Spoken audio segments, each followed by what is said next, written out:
Hey, what's up, y'all? It's Nick Paro. We are here on Sick of This Shit Publications, and I'm not your dad. I screwed that one up today, but that's all right. Hey, y'all. Welcome to Sick of This Shit Publications. I'm Nick Paro, not your dad, here with my friend Jack for a reschedule of our intelligent masculinity discussion from earlier today. Jack had a mental health time to center himself, and that is okay. And so we rescheduled to this afternoon. So, hey, what's up, everyone? You're not losing your mind, Neuro. We are here at a weird time and not a normal show time. So, sorry, everybody. Unexpected afternoon show, not your normal time. But smash the heart as you come on in, say hi. We're going to have an intelligent masculinity discussion here. Jack, do you mind introducing yourself a little bit for everyone? Hey, all. Thanks so much for having me, Nick. And thank you for the reschedule. I needed that time this morning. Um, so I'm Jack. I'm a millennial. I'm a Woo. trained nurse. Yeah, woo for millennials. We get a bad rep, We get shit on um, all the time. for sure. I am originally from New Jersey by way of Portugal.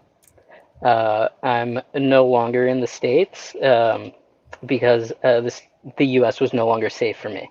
Um, so yeah, I'm really looking forward to talking to Nick and maybe showing the world what some trans masculinity looks like. Thank you. Thank you for coming on. Thank you for being here for this discussion with me. We've had some really incredible masculinity discussions from a 19-year-old, Shared Swaney, who's co director of Centered America and has done some incredible stuff, which set up Centered America, which is a 501c4 organization, to some of our older end on I won't out any of our older gentlemen, but to on some of our older end where we've had some really incredible discussions as masculinity has matured. We've had very few millennials though. Yet most have been outside of our age range. Hey, I'm a millennial too. I sit right in the middle of the millennial, towards the end. I'm a 90s baby, so I'm 36. And Jack, how old are you exactly? Do you So mind sharing? I'm an '89 baby, but still Ooh, 36. I'm still on the very young side of '89.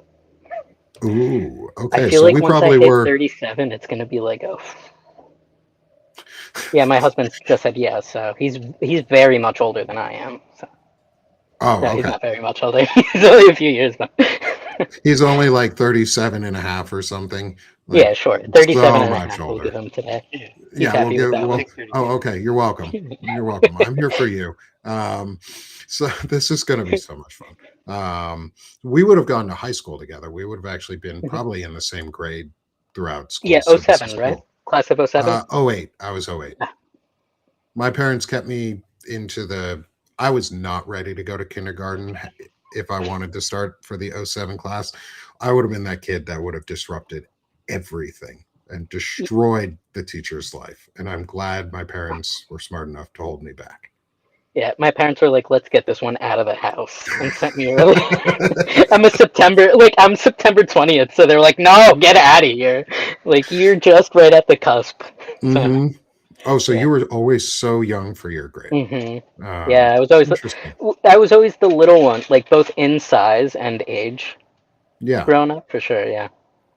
So uh, just before we even get into the discussion for the questions for intelligent masculinity itself, is how did that impact you? Like, how did that, like, being young, being short, being just in size and age smaller than others, how did that impact you growing up, and what did it do to help like shape the direction that you took? So, I definitely got bullied relentlessly. Like it was a terrible, like I had a terrible, terrible childhood. Um, I had one friend in school who I'm still friends with to this day, Sarah De Silva. Shout out to Sarah. She practiced doing really good fades while she was in Cosmo School. So that was always fun getting free haircuts. But yeah, it was bad. Kids are cruel, and more specifically, I think millennial kids are especially cruel because a lot of kids in my class had parents that were so checked out that they like did not get disciplined for being a bully. So it just like evolved into this like, I was the target. I Yeah. was the slim picking easy target. And not only being small but also like being in the wrong body. Like being a trans kid without the knowledge or the vocabulary for what I was feeling and just knowing that the shell that I was living in was wrong and it was getting picked on by others already, even at 6 years old. And like I Mhm. was picking on my body and others were picking on my body and like the adults weren't stopping it. So Yeah. like I think us millennials had really shitty adults. I'm just gonna put it out there. We're like, That's fair. That's yeah, fair. I think some of us had good adults, and but we also all interacted with some pretty bad ones. yeah. So I definitely agree. So how early in life did you realize that you were in the wrong body when you were a kid? When my brother was born. So my brother and I are 5.5 years apart. Okay. So Oh, I was so 5.5. really young. So like Yeah. kindergarten age. Yep. Yeah. Wow. Okay. I So I go would ahead. help.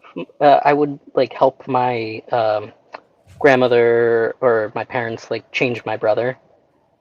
Okay. Um, and I would ask my at that like I would ask my mom and be like, "Oh, how come like he's got that and I don't?" And my mom would be like, "Oh, because he's a boy." And I'd be like, "Yeah, but when's mine gonna grow?" Oh, okay. So that makes You get it? sense. Like Like you, yeah, because you yeah, anatomically asking too. yeah, Uh, yeah. I was curious. I was like, "How come my body yeah, doesn't look like my brother's body?" And my mom was like, "Oh, because he's a boy, or he was assigned male at birth, right? He was." yeah. And I'd be like, "Oh, okay. When's mine gonna grow in?" Because I was like, "I'm older than him. I should have mine already." And like, it was So, that innocent. so you were sort. It was almost along the lines of you just thought that was what you should have had anyway, without Yeah, I didn't ever. know any different. Like, I didn't know that I was in. I didn't know that what I was feeling was missing parts. And like, I'm not saying every trans person has this feeling. This is just my unique experience. Yeah. Yeah. No, But he that's was definitely like, "Oh, I'm missing something." And then when puberty hit, I was like, "I'm not supposed to have these things. This is horrible. yeah. Where's Oh, the I bet. knife?" Yeah. So did Yeah. were and I know this is only if you're comfortable sharing. I don't want to go into Hmm. parts of your life that you're uncomfortable sharing about. And please stop. I'll let you Don't know hesitate I'll to, let you yeah, know if I'm don't not hesitate. comfortable. It's okay. Okay. Ask Okay. freely. And we'll absolutely shift areas Yeah. when we need to and where we need to Yeah. um is were you able to receive, and this will probably go into some of our questions later too as it influenced your life, is did you have parents who were supportive during Mm, this, or and family that was supportive, or were you on your own in a lot of ways? no, I was completely on my own. In fact, like my father was very, very, very homophobic and transphobic. My mom, I mean, my family's Catholic, but my dad is a narcissist. And my mom, bless her heart, she like is like when you think of like Mother Teresa type of Catholic, like that's my mom, right? No Hmm. judgment for others. So like my mom has been always been supportive, but in a way that was like, what you're doing is going to make your life difficult, right? Like it's always had Hmm. that tinge of like fear, like that fear-based support, Yeah. which doesn't really feel supportive because it still makes me feel like I'm doing something wrong. There's something wrong with me. I'm going to get in trouble for it instead of being where she's gotten better over the years. I think as I have done more therapy myself to be able to like have more constructive conversations with her instead of like just being angry all the time that no one protected me. Hmm. Um, And like I've been able to have that conversation with her and let her know that like I'm mad, like I'm upset you didn't protect me.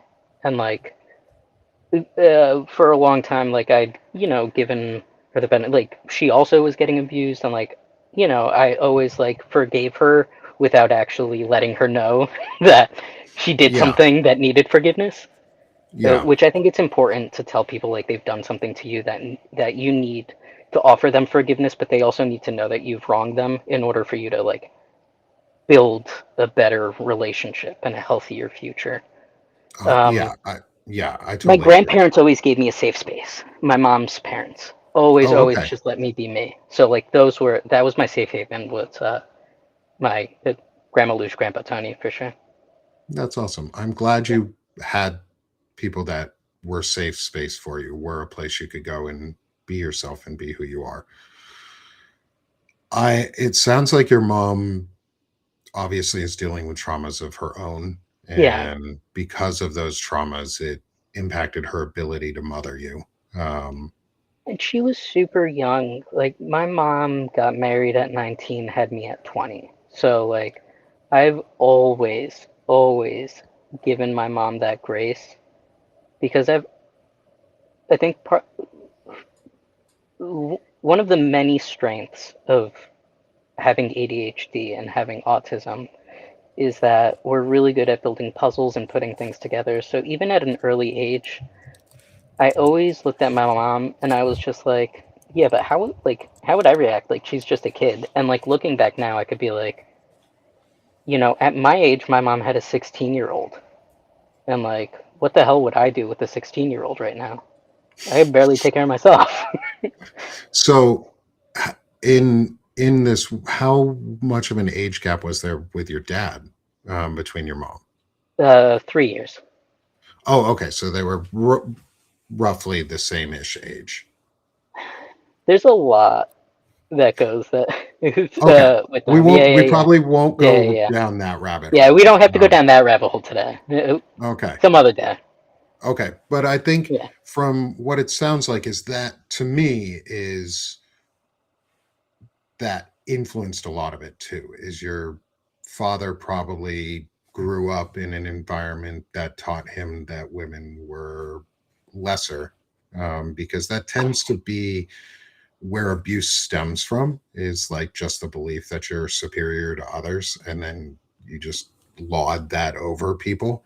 yeah. um And you and hit the nail on the head because he learned yeah. that from. So um, we do have like dark history in my family, and uh, like my dad's dad was involved in not so good circles back in Portugal. Like he, Yeah, yeah, yeah, yeah. I am very much an Aaron I Parnas. get where you're going. Yeah. Yeah, yeah, yeah, yeah. Okay, so. Um, Yeah, like his mom was a narcissist. His dad was in the family, um, and he told me all the time that one of his biggest regrets was moving to the U.S. and not staying in the family back in Portugal. So like that's it, like he wanted to be Oh, okay. like he like I can't stand to watch He Who Shall Not Be Named, who is going through his own like what was me, but like that kind of behavior that like I did something wrong but everyone else needs to shut the fuck up about it, and like now you're wrong because I'm wrong, like that was my dad. So like I see through it so quickly. And um to bring that full circle, I know eventually, like this is going to be like one of your questions. So, do you want me to let you ask it, and then we can go into my dad? Oh, sure. I Yeah, was yeah, actually going to ask if you wanted to do this and then maybe use the first question as a way to talk about a positive male yeah, masculine yeah. influence So in your let's do life that. too. So we'll do So both. let's So do go that. into the story of your dad because I think Yeah, this is going to be really important too. yeah. So like my dad, um, if you like amalgamate, uh, like Michael Cohen, Donald Trump, like just white supremacy in general, like amalgamate all that, like that's my dad. My dad knowing that I was queer, right? Like Hmm. it would see some like positive queer representation on TV and point to it and be like, "Oh, look at all those F slurs, they're gonna burn in hell," right? Oh, To me jeez. in the room, right? Um, as I'm like trying to grapple with who I am, my being, why my body doesn't match my mind. Hmm. Um,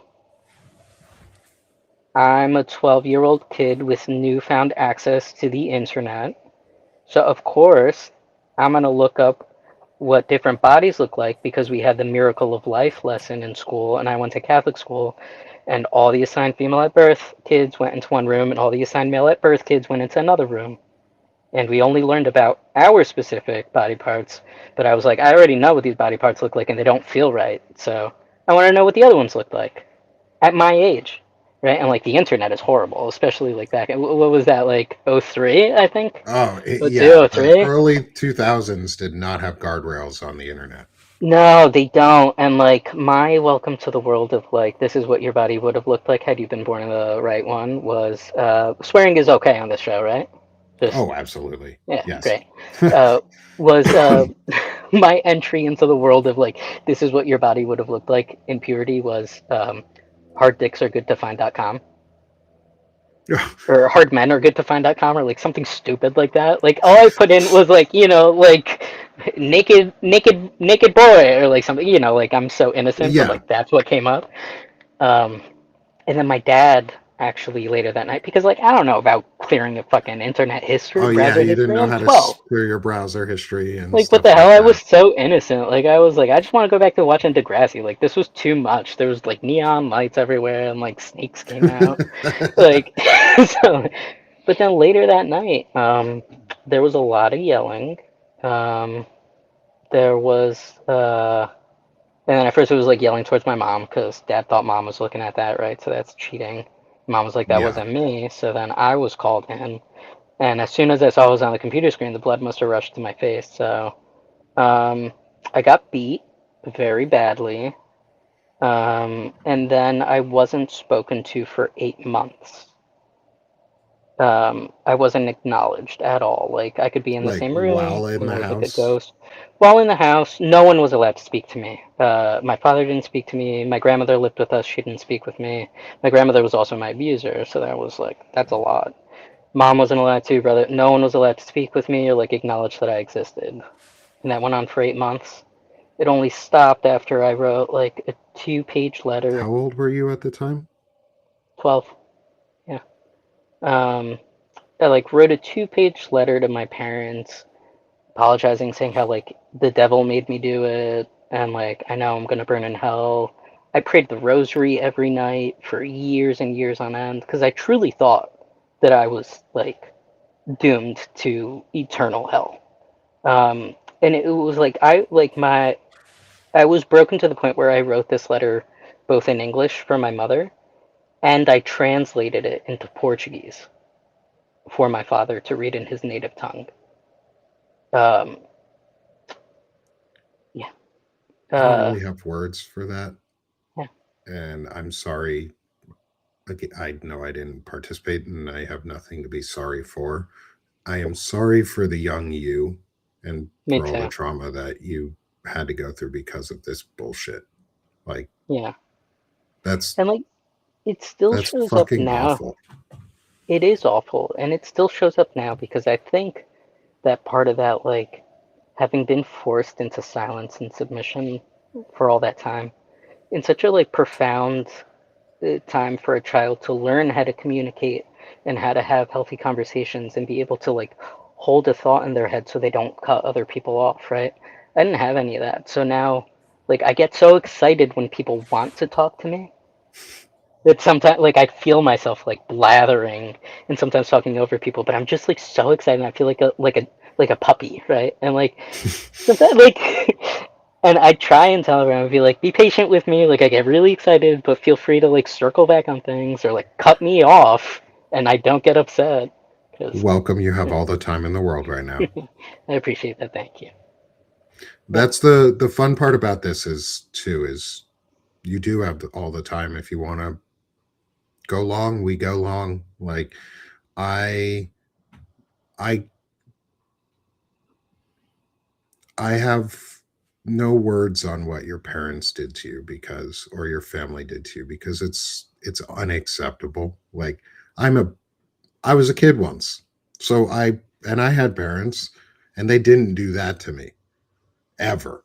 Like in any way shape or form. Like and I have kids now too and I know other kids and I know other people who have kids. It's like kids are normal. They're all over the damn place. Like I've never once thought that that would be the right way to talk to my children or parent my children or have them express themselves. Like we've told our kids from very young age was straight, gay, lesbian, anywhere in between, we don't care as long as you're happy and it doesn't hurt you or somebody else. Like we don't care, just be happy. And And that's that's the biggest thing you can do for a kid, especially a kid like trying to figure things out on their own, and yeah, like just you let don't them know know. that they're loved no matter what. Their parents love them. There are no qualifiers. Yeah, like Like thank you, just be Kimmy, in the good. chat too. Like I there's no qualifier. Like, yeah, do I think my kids can be annoying sometimes and do they get on my nerves? Yes. Am I working on making sure that I am a good model of what it looks like to respond even when you're annoyed?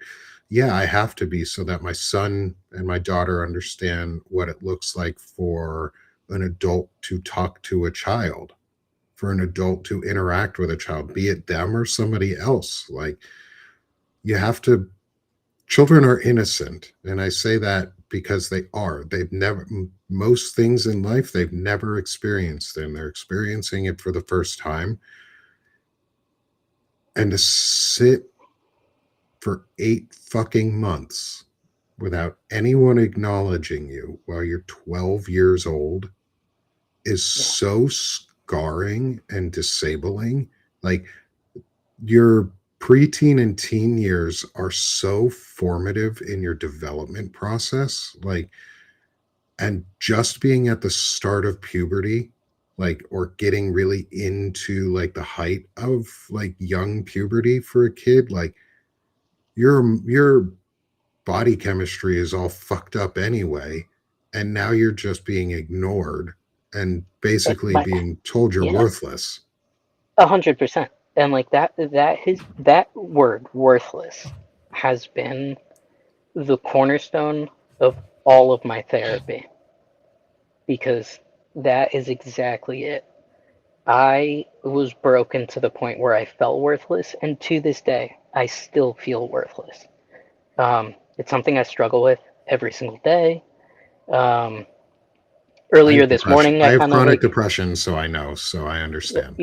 so you get it, right? And like, even like Nick and I were talking off camera a little earlier about me needing time this morning, and it was really like, I needed the time, but then like, Nick has built such a positive aura around him. Like it's not just, and I think that's like one of the more important things for us as men to do is to build these positive auras so that others feel safe coming to us and being like, hey, bro, like I overslept. I'm sorry. I've been having a really hard mental health time. And Nick was like, totally fine, dude. We can reschedule, right? That's the Mhm. healthy like relationship that we need amongst people in general. And I know that like folks who are socialized female and live in female bodies need to have that sense of community all the time for safety, right? Go to the bathroom in pairs, right? There's Yep. safety in numbers, there's community there. Men don't have that same community because we're socialized, and but we're socialized to be strong, independent leaders, right? Hmm. So we don't see how it like I don't know if so many cis men understand how powerful it would be if when they're out with their trans male friends to be like, yo, I gotta use the restroom. Do you need to? Like that they feel safe going to pee, right? And like, just Mhm. think of the experience of a trans man needing to pee right now, right? Like, we need a stall. A lot of us need a stall, right? Whether it's because of the way our anatomy is set up right now, or for safety, because we don't want people looking at our bits, right? Mhm. I'm sure a lot of cis men prefer to go into a stall over a urinal any day of the week, Depends on how packed the urinals are and right? if Like, they've got the I walls mean, on them. I wish I could use a urinal because it would be like, it would be so much quicker. Like, It I is put a off handy peeing. feature. I put off peeing. It's like a reward for me when I finally go because I'm like, oh, okay, fine. I guess I'll like change my outfit. Like, uh, but it would be like so much more comforting for like trans men, especially early in transition, Mhm. to have like a dude like Nick be like, yeah, I gotta piss. You want to come with? Like, do you need to? Just as like we need bodyguards in the beginning until like we feel a little bit more secure in our body, and until like society decides that it's okay for us to take a piss and they don't have to write laws about it. Yeah. Because like we know where we need to go, we know where we want to go take a piss, and like Yeah. I'm And just gonna leave and it at that. Like, and for me that's never been a concern. Like I've never feared going to the bathroom and I knowing fear it all the that time. there's Yeah. such an easy, to be honest, I didn't even think about what you just said was a to be like a thing that could have such easy impact. Do that, dudes. Like, go ask your friends. Like, if I probably do it subconsciously because I know I've done that before just with friends. Um, but at the same time, like I was also in the army and we were trained battle buddies. You always go in Mhm. pairs, no matter what you're doing and where you go. So you always bring a friend with you.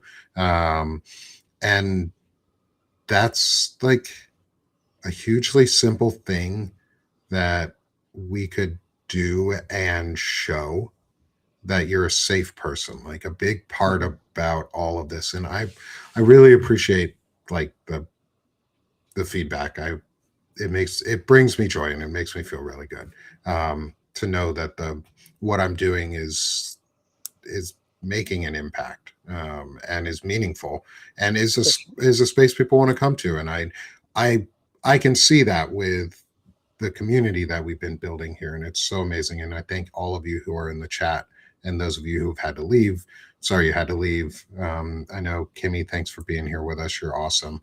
I like calling out people in the or shouting out people from the chat Mhm. because you guys are amazing. You make this possible in this space safe for people to be in and talk about and discuss. And we've gone like the vulnerability you are offering is, I've noticed, is like across the board for these conversations is we've been able to get into some really vulnerable topics, from Chris Goldsmith to you, to the abuses, to the how he changed himself and grew out of and focused his anger and uses it and took therapy and grew. And from your story, from the abuses that you faced so far, like from what we've talked about, dude, I'm so fucking sorry. Like, Thanks, that dude. fucking sucks, man. I Like, appreciate that. it's like that's such horseshit that you had to go through all of that. I wish everyone had my parents as their parents or someone similar, because my experience growing up with, I have a cousin who's lesbian, and she was afraid to come out to my dad at one point. He was, at one point, my dad was would be considered conservative. I'll put Mm. air quotes around that. Um, he's not. Um, So like what we is consider a Democrat today.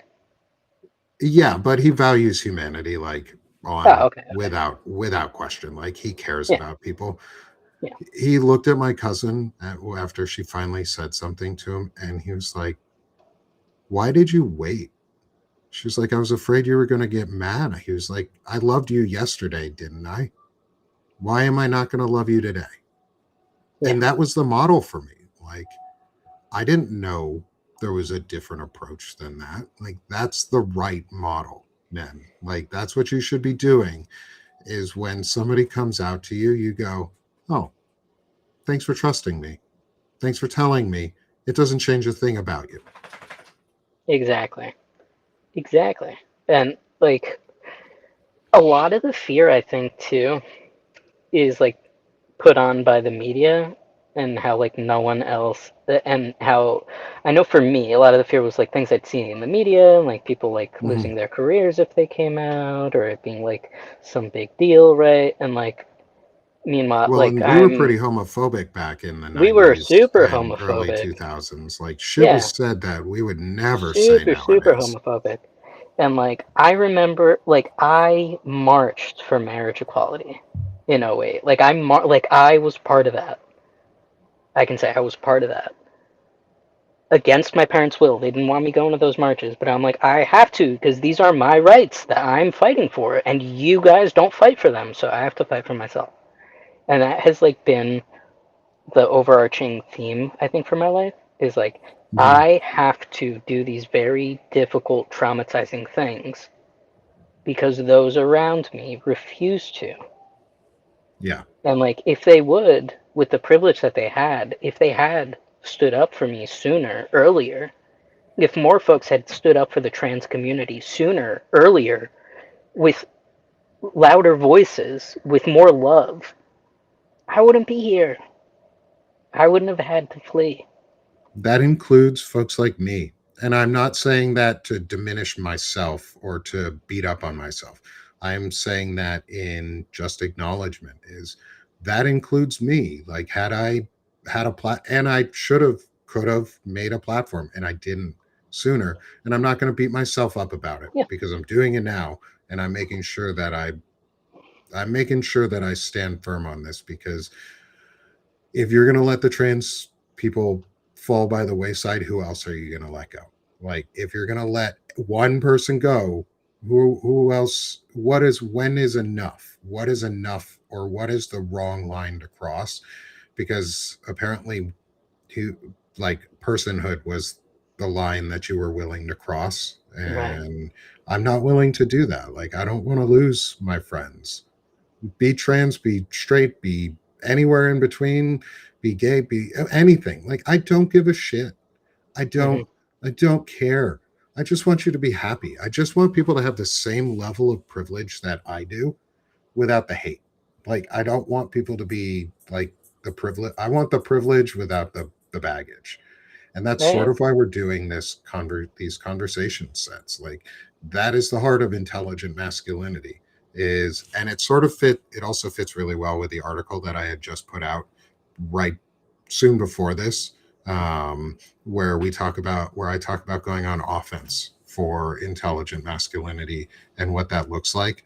And I just want to read again what I closed out the Diogenes Club with, so to frame the rest of this conversation as I shift us into our actual question set, because I do want to ask the questions and get Hmm. all of the answers. Because my, of course, we do have my favorite part at the end, which is the "I'll make a man out of you" section. Um, but I want to frame our discussion a little bit here because we aren't passive any and masculinity. Those who are working to ensure that we get through this on the masculine side, who are actively putting in that work, this is for you guys. This is a statement of power. There is no future where intelligent masculinity wins by being passive. The men most vulnerable to fragile masculinity are not looking for theory. They're looking for practical orientation, a way to understand their power, their anger, their responsibility, and their place in the world. If we fail to offer men and boys a disciplined, ethical, assertive model of masculinity, someone else will offer them a dangerous one. This is the Hmm. shift from explanation to assertion, reaction to initiative, dominance to stewardship, and go from defense to on offense. Intelligent masculinity does not ask for permission to exist. It shows up, sets standards, and lives with the consequences. And you know what? That is strength. And so we're going to frame our entire discussion, the rest of this discussion around that strength is we're not passive for what masculinity is. And masculinity takes many, many forms and many shapes and is of all different sizes. And that's really important because masculinity is not a set of rigid, strict standards that you have to follow relentlessly, because that's what the authoritarians do. Jack's masculinity is not the same as mine. We have similarities in our Hmm. masculinities, but his is not the same as mine. Just like Marlon Weems was not the same as mine, or Bobby Jones, or Qasim Rashid, or Lawrence Winterman, or Sherrod Sweeney, or any of my other guests and friends, like Shane Urick and all of my other friends. We're all different. That's what makes it beautiful. That's what makes this so fun is we have very different experiences, yet we all fall within a discipline that we continue to follow and that we model for others. And I want Jackson's opinion on all of this because you have a really unique opinion. Um, being a trans person, being a trans man, you have a very unique opinion on this that many of us could never share. You have learned from the feminine as a child, um, and you were forced towards the feminine as a child, yet you persevered and you've made it through, and you are not worthless. You're Thank worth you. something just for being my man, just for being here, Thank you. dude. Thank you. I'm And I I'm want trying to your go through my opinion. Phoenix era. Hey, brother, you got this. Yeah, You yeah, got yeah. this. Yeah. Um, I'm sizzling in the coals still. I'm waiting to fly up, but I'll get there. hey, you're Yeah. growing those wings. They're Yeah. spouting. You're getting free. Yeah. Yeah. Yeah. And so I want to get your thoughts on these questions. And so, everyone, welcome again to Intelligent Masculinity with Nick Paro, not your dad, and my friend Jack. And here we go. All right, brother. You've talked a lot about your dad. And this is where this is going to be cool because we haven't had Mhm. this part of it yet. Is you're going to get to be able to talk about both purpose. Well, some people have, but you get to do it really purposefully. Is the first question is who has been one of the most influential masculine figures in your life and why? And for this one, I'd love to know from a positive aspect Mhm. because we've already heard the negative side. So, from a, a positive standpoint, one of the most influential men,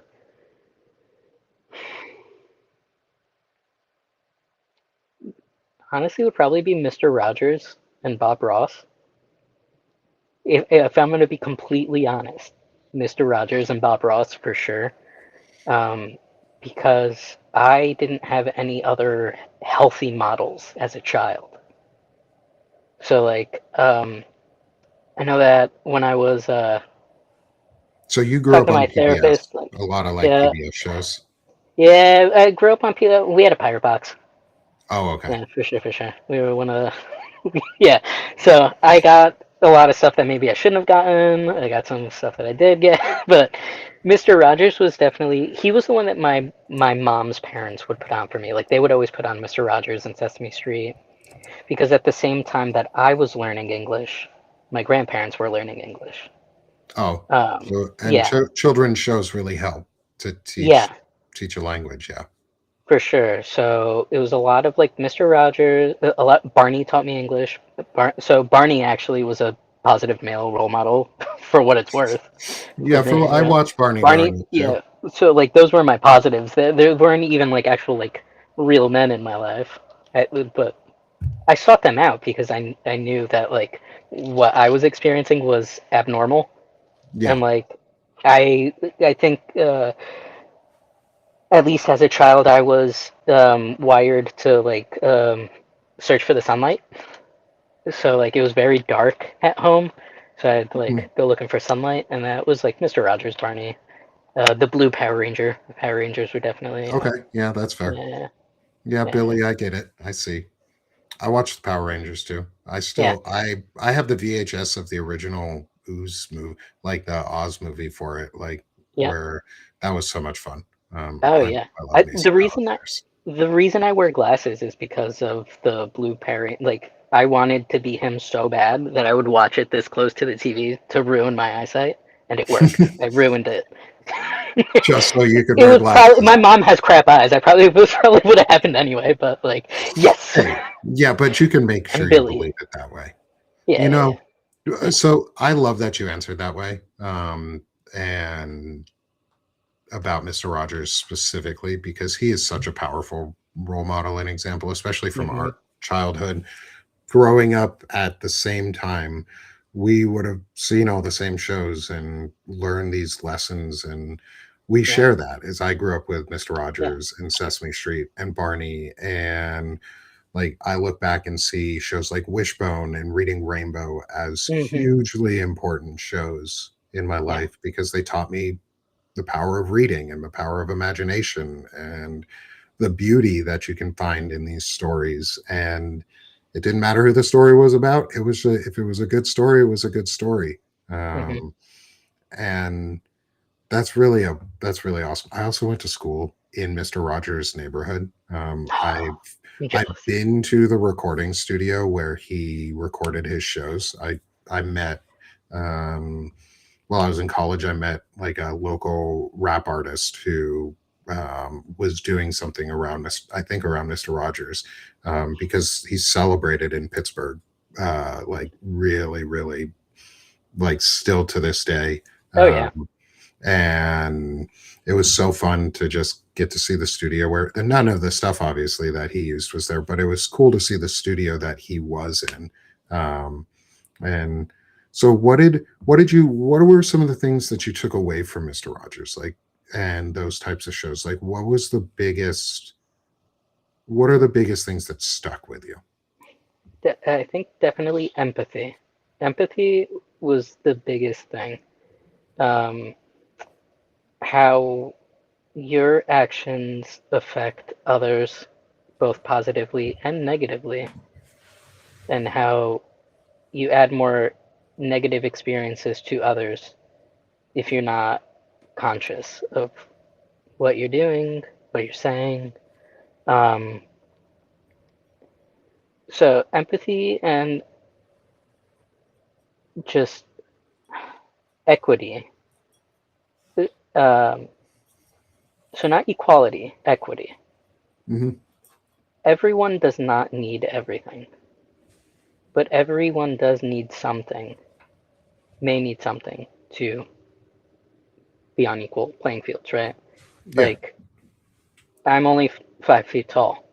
Someone who is taller than I am does not need to be at the front of a concert venue, right? I do because I can't see through someone's body, but they can Yeah. see over my head, Yeah. right? But a lot of folks don't navigate the world that way, and it makes it very difficult for the rest of us that maybe have disabilities or need accommodations to have to constantly be like, "Give me this accommodation." I'm like, I'm a short dude. Maybe just don't stand in front of me. That's a common sense accommodation. Yeah. Yeah. Like instead of having to regulate Yeah, accommodations is yeah, maybe have some decency and common sense and look outside yeah. of yourself. Right. Um, Yeah. those See are how good your lessons. actions affect others. Yeah, those are good lessons. Like I'm glad you distinguish between equity and equality. That's something I do, and I I believe we all should have equality in terms of equal Hmm. access to things. We should all Correct. be able to equally access and have equal access and freedoms under the law. Nobody should be Hmm. hampered. We should have equity that allows us to access the equality, to Correct. actually achieve the equality. I used the other day the example of a wheelchair ramp at a building. Like just because a disabled, and I know that's the common trope of using wheelchairs as for disabilities, and that's not the only type of disability there is. It's a very Hmm. visible one though in terms of what we see around us for equity and equitable solutions is wheelchair ramps exist which also allow able-bodied people when they're hurt too to have Hmm. equitable access to get into the same building that they were supposed to be in without the injury. And that's what equity offers. And I'll add to that, Nick, too, because I do want the community at large to understand that when a marginalized group fights for equity so that they can reach that equality, it does not only benefit the marginalized group. Most of the time, we're not only thinking about ourselves, right?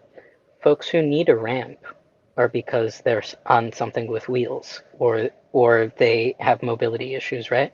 Who else usually has something with like someone something on wheels or some mobility issues? I don't know, maybe parents with kids and strollers, Mm-hmm. right? So now, because this disabled community took it upon themselves to fight for this, right? Now this extends to anyone who needs to be like pushing things through, right? Or pushing the stroller. I have a crap back. There's so many days where I cannot lift my leg to make Mm-hmm. a step. And then on the flip side too, I do want the community to kind of like destigmatize seeing people that look like they're able-bodied using ramps and being like, "Oh, you better be careful or else you're gonna wind up disabled yourself." Like I've heard that from people, and I'd be like, I have had 10 plus years of lifting 400-pound patients with my back on my back. It is Mm-hmm. messed up. Not only that, but I carry the trauma of everything that's happened in my life in my body because they are not Yeah. separate things, right? My mind lives in Mm-hmm. my body. Um, So yeah, I get to use a ramp now and make things easy. So everyone, please go out, use your ramps. Be happy that they're there. Be happy little cutouts on the curbs are there so that your kids aren't tripping when you cross the street, Yeah. and so Yeah. that folks have an easier time moving through the world. Mm-hmm. And that's a really important point, is it's not looking just at themselves or ourselves.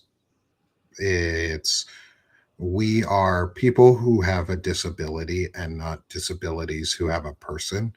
And because we look at it as, my mom said that the other day on one of my show, on my chronically illing out show, and that distinction is really important because that is the charge towards equity. Is I'm not a disability, but I know that this disables me in this way, and Mhm. because it disables me, it may other disable others, and at large, it can improve your life when you have access to things and more equitable solutions. Because at some point, you may also need it too. You may Yep. need that equity, and you don't even know. You don't even think about it because all you can think is, I'm healthy right now, Huh. or I am this way right now. Well, you're not going to be tomorrow or the We're year all gonna get after. old. Yeah, Hopefully, hopefully we all make hopefully. it to old age. Hopefully, I'd love to make it to old Yeah, age. I want to be wheeling around with yeah. my walker and just yelling at kids, get off my lawn, and I mean, whatever could you nonsense. imagine the parties in the senior centers with like the Backstreet Boys and NSYNC and Britney Oh my Spears and Madonna God. and Cher and like all that, like It's those going fun to be like 90 great. remixes? And It's like gonna be Chubba lit. Wubba We all and remember the clubs. Flagpole Sitta, and like it's going to be a rave, but We like, remember club in our early 20, in our late teens and early 20s. Like it's gonna be a fun time. We just yeah, got to get there. it's going to be craft beers and Yeah, rave with yeah, like avocado toast on the side, apparently, because we all eat avocado toast. yeah. It is really good if you put I do eat avocado toast. everything bagel seasoning on Yep. the top. My wife showed me that, and I was like, fan My fucking husband tastic. showed me that trick Just a too. little bit of salt, a little bit of saltiness in there, and that crunch, delicious. We are so off topic. Yep.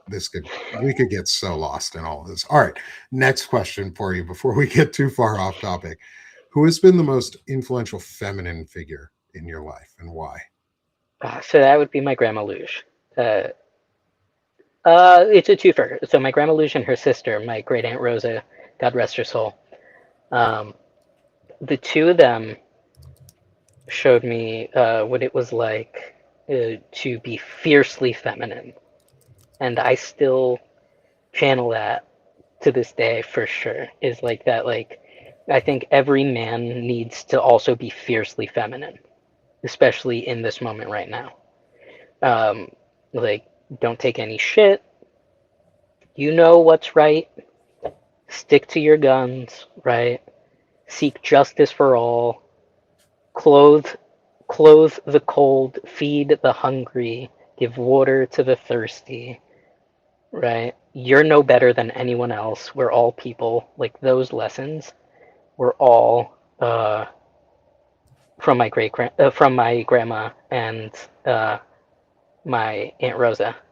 And they also told me how to be mischievous and be whimsical and how to like play pranks that don't hurt people but are just silly, right? Mhm. Where like I learned how to like prank, but like the pranks my dad would play always like hurt people's feelings. And I didn't want to be like that. So like I learned how to like be silly and like hide a little toy snake in the plant soil, right? And like wait for someone to go water it and like little harmless things like that instead of like, Yeah, yeah. So that that's was it. That I think that hide a fake snake was a lesson from my great grandma, which was their mother. nice. Yeah, Nice. Hey, you gotta hide a fake snake here and there. So, you got it. putting like a fake rat on like top of a bag of chicken or something because Okay. it sort of blends in and then it jumps out at you when you pull the chicken out. Those are fun. My brother and I loved the like fake poops that like Spencer I sells, would like the so fake pile of poo. We do would you just like leave them remember randomly. thinking about that stupidity? Do you remember a time, I don't even know if this site's off the internet, is we would have both been in college years, was when you could order a box of cat poop in the Hmm. mail and send it to somebody. Hmm. Like Our, our generation whimsical. came up with mischievous things. There was also, do you remember, there was one website that you could order just like a box of glitter, Oh, I like loose glitter, and like yes. mail it to someone. Yes. Yeah. Somebody I distinctly remember that happening in my lifetime as a kid. I don't remember, it wasn't to me, but I do remember somebody doing that. Like we did some weird shit. Like I we might were start the doing it wild again. west. We were the wild west of kids. I think I might And start so mailing glitter. glitter bombs are fun. Mail them. Yeah. Yeah, just glitter Yeah. box. I mean, Yeah. you could mail, it's not illegal in any way to mail a box or even an envelope full of glitter to It's a gift. your representative or You're senator celebrating. in It's so much Congress fun. Yeah. with something like a big picture of a middle finger that comes out, that pops out when they open the It's letter a or something gift. like that. For It's a sure. gift. It's joy. Yeah. Bring joy to their day with a glitter explosion and make sure it's someone you know who would not enjoy glitter publicly, but probably does privately. I mean, all of the GOP. Yeah, There's a pretty reason why the much. grinder servers crash when they get in town. Pretty much. Okay, I want to ask this question of you. This is not one of the intelligent masculinity questions. I don't know if you've ever seen the picture of Josh Hawley kissing his wife, where it's like this, like they're fully separate. It's like the peckiest of peck kisses. Like, They're leaving room for the Holy Spirit. Yeah. okay, I was going to ask, Yeah. what are your thoughts Hmm. on like that type of masculinity that is being displayed right there? Do you know what a beard is? Not the ones that you and I have on our face. Yes, I do. Yeah. So for those that don't, a beard is something men wear, typically on their arm, in order to make them look mask. And by thing, it's very pejorative. I'm so sorry that I used that term, but in their minds, it's a woman, right? So if they marry a woman and pretend to be straight, then they're no longer. And then this goes back to the societal thing where a lot of this has been going on forever and ever and ever throughout all of time. But it's usually men who like were super homophobic in high school and then had an awakening in college and they were like, uh-oh. Or they've always had their awakening, right? But they need to hide it. Yeah. So the best way to hide it is to get married, which is very unfair to these poor women. But like lavender marriages are a thing, and if people were just like true to themselves, they could, if they felt that they needed to, could instead enter a consensual lavender marriage where, queer people get together like that, they reap the benefits of Yeah. society, but they also, people are allowed to have any sort of marriage that they want to. Yeah. Like People are who's given for free me to will. say? Yeah, Yeah, who's for me to say that yeah, that's not or right. is a valid type of marriage? Exactly. And you know what? Some folks get married just for companionship, right? They don't want to be alone, but they don't have sexual desires with each other, and that's fine. Hmm. But if we're gonna tie rights and benefits to a contract like marriage, right? Like if certain people don't have to pay as much or pay more depending on like their marriage status, or like can someone have access to healthcare or not? When we start tying these like ways of accessing and maintaining the base level of Maslow's hierarchy of needs, when there are like qualifiers to that, then Yeah. people need to get creative, right, and survive. And it's what we've done throughout all of humanity. And Uh, but we to out circle back to that kiss, I think, yeah, I think that poor lady. But also, girl, get out, leave his ass. The fuck, like, you can do better. You can do yeah, so much better than him. And it's not your fault you're in this situation. You no, were not your probably fault at drugged and all. But girl, indoctrinated get out. into I'm it. telling you, it's okay. Yeah, get out. Go find some man that actually loves you or a woman that loves you because you need something in your life that ain't him. Like, don't Yeah, turn into what has happened to Usha Vance, where she just looks miserable. Like she looks abused. Her yeah. the masculinity in her life is the most abusive type of masculinity there is, Well, through that JD Vance. that was yeah, that was my dad. So like, and like, I feel for Usha. Like Usha's in a spot that like my mom was in, but also like, I want to let Usha know the same way that I wish like I couldn't have because I was her child. I couldn't tell my mom, but I Mhm. want to let Usha know she can leave. He's not the end of the world. There is more to the world than Yeah, this small little segment yeah, that she's living through. And if she loves herself and she loves her kids, get the fuck out. yeah, And I exactly. wish someone would have told my mom that instead of telling my mom that it's better for kids to have two parents, because it's not better for kids to have two parents. It's It's better for kids not not to be sometimes. abused. Yeah. And sometimes when you leave each other, if you're not in quite as an abusive situation, say as Jack's family was when you were a kid, is sometimes you find friendship in the other person outside of a physical relationship, and that's healthier for your kids too. Like Yeah, being a whole ass person is more important to your kids than faking a marriage because that shows them what a broken marriage looks like, and that's hmm, a really bad example. You don't want that. Like, uh, I'm again, I'm so glad I did not have to go through any of these experiences you did. Like, fuck. Okay, so with that, with those in mind, like with this idea and what we've seen and how your experiences look and tie in ways to say very present corollaries with say JD Vance and Usha Vance is on the opposite end of from that fragile broken masked masculinity is what does intelligent masculinity mean to you?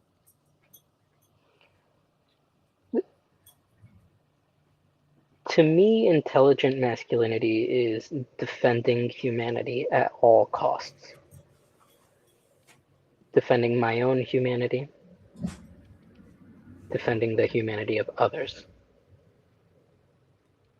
just as a blanket statement. That to me is masculinity, right? Mm-hmm.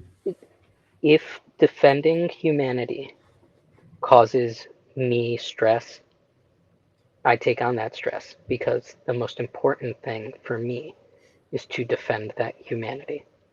And I'll process my stress on my own because if I am still able to fight for someone else's humanity, that means that I'm sitting in a position of privilege. Once I can no longer fight, it's because I'm the victim, right? I will keep fighting until the blade is turned on me and is going through me, right? But then again, like I look around to other men who did not have to go through what I went through, and they they tell me how, they start opining to me about how things are difficult, and I'm like, yeah, they are. They have been. When are you going to help? And that's where I've been now for a good long while. All of last year, I was shedding this. I got assaulted twice last year while on the job.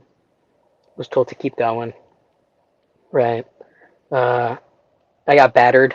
Apparently now people understand it better. Like when it's assault and battery. Assault's just words. Battery is like physical. So like I got battered too. So like I've been through shit because I refuse to not defend humanity.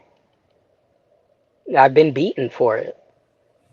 And I need more men, especially men that are not only 5 feet tall, not only 120 pounds, who had to learn self-defense because I was not socialized to play fight, right? Like these are all things that like I think a lot of men take for granted that are just come naturally to them because of the way that they were socialized, right? Yeah. That they should use their power. They should channel whatever we call like toxic male arrogance, right? Well, no, fuck it, bro. Be arrogant when it comes to defending humanity. Like, get in on it. Like, it's okay. Like, if people want to call you toxic, fucking fine, whatever. Who cares? As long as you know what you're doing is for the betterment of every person, not just all men, not just all women, not just children, like every breathing being. Like, as soon as, like, there are no other qualifiers. Like, are you a breathing being? Then you deserve my fight to make your life better because your life being better is going to make my life better.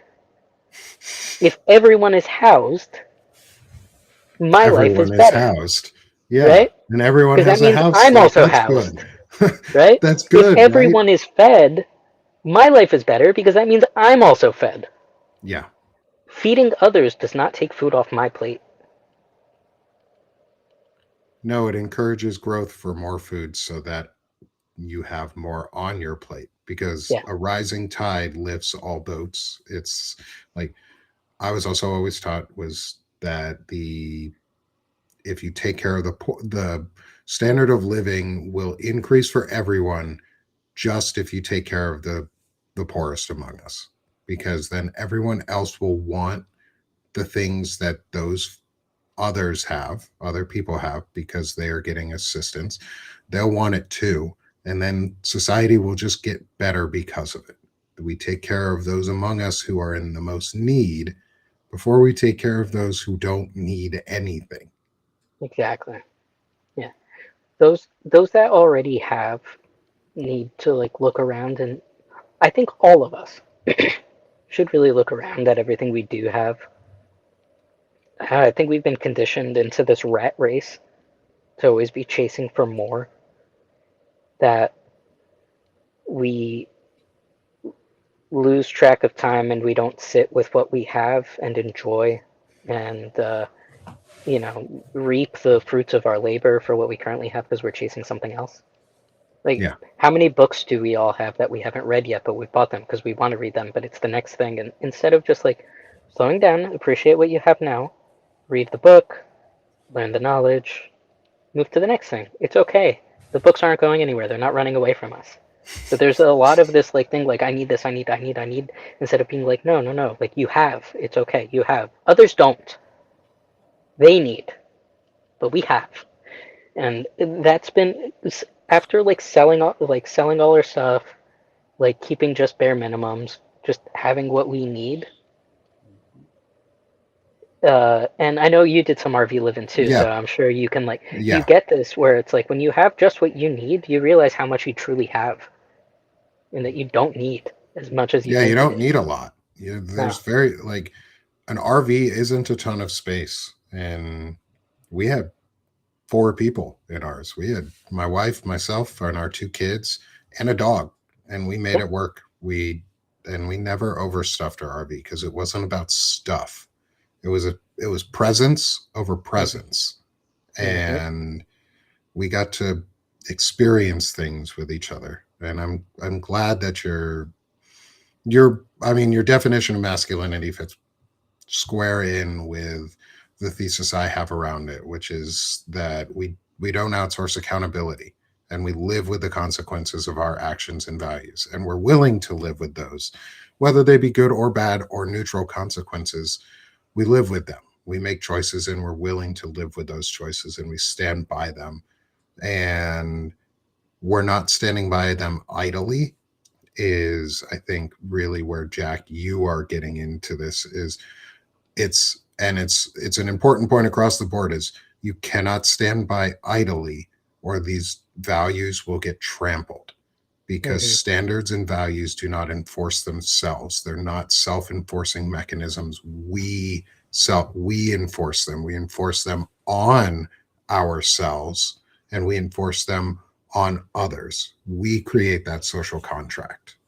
And I'd like to see too. It we also have to, like, for us to try and shift from a mindset of not only enforcing these, like, Hmm. uh, but we have to uphold them. And I think sometimes it's easier for folks to, and Nick, you do a great job of upholding these values.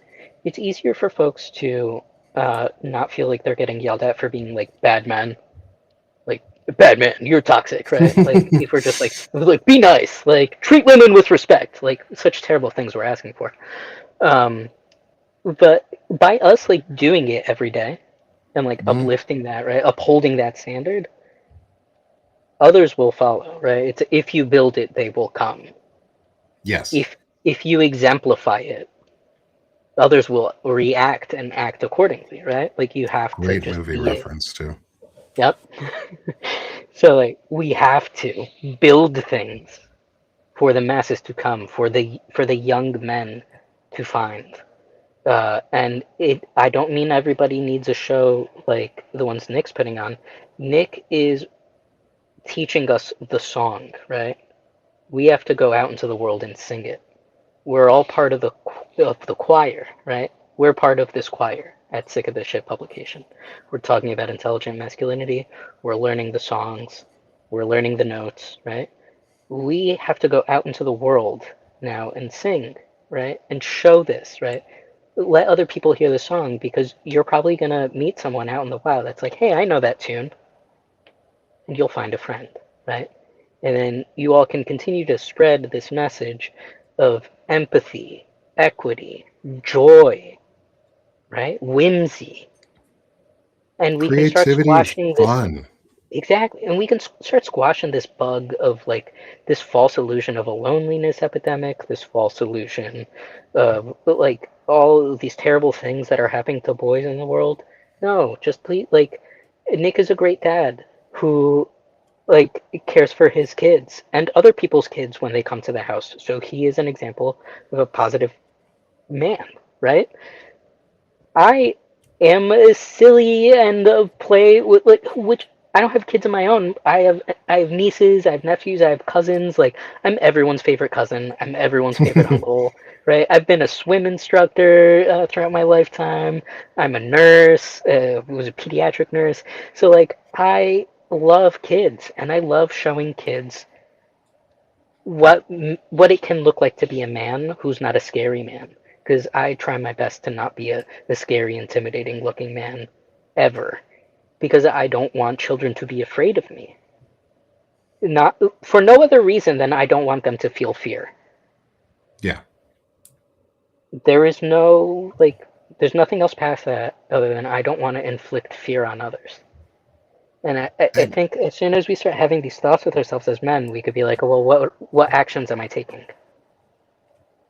and kids are a really good example of that. The way what you just talked about like fear from kids, or like safety around kids, is kids know more than we let them, or we believe that they do. We falsely believe that kids are dumb. Kids are super smart, and they pick up on a lot of things. And instinctively, really small children are really good at identifying who to and not to go to. So if you're a person that kids are excited to come to and are excited to be around because you're safe just being there, like just existing in their presence, you make them feel safe. Go out and make sure you do more of that. Like purposely go out and show that off. It's okay to show off your masculinity right now. And that's, in fact, that's what I'm asking. That's what Jack is asking for Yeah. others to do is go show off your masculinity. Be proud of it.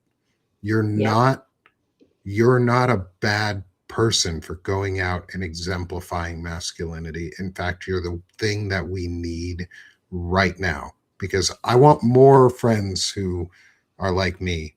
And I'm not trying to brag on that. I'm just saying I want more friends where kids can come into the house and they feel welcome and safe. Like, And dude, that's been like the biggest thing, and that's what I wanted. And like so much, it's so hard for millennial men to find each other because we were like bullied into being called, either the F slur or whatever for like being sensitive and having empathy mm-hmm, while we were in high school, right? Like it was not yeah, cool to be us in high school because we cared too much. Although, like, not for nothing, but like I had girls that were friends. Again, I didn't have girlfriends. I wasn't dating in high school, but I had so many girls that were friends in high school mm-hmm, because I was a safe person, and continue to have like most of my really close friendships have been with female presenting folk because it's been hard for us to find each other. And I'm happy you started your show, Nick, because we've all married into uh, or like are part of usually like a matriarchal community mm-hmm, because that's where we felt safe and comfortable as well because other men around us bullied us for loving women too hard, right? yeah, For like actually loving them like human. Um, yeah. yeah, Treating them like they were just a person. right. So they like through and like we've been siloed into specific communities. So like I was siloed into the LGBTQIA plus community, right? You were siloed into the military industrial complex community, right? Like all the like vets, family of vets, like that's a silo. That's a Mm-hmm, big it is. community.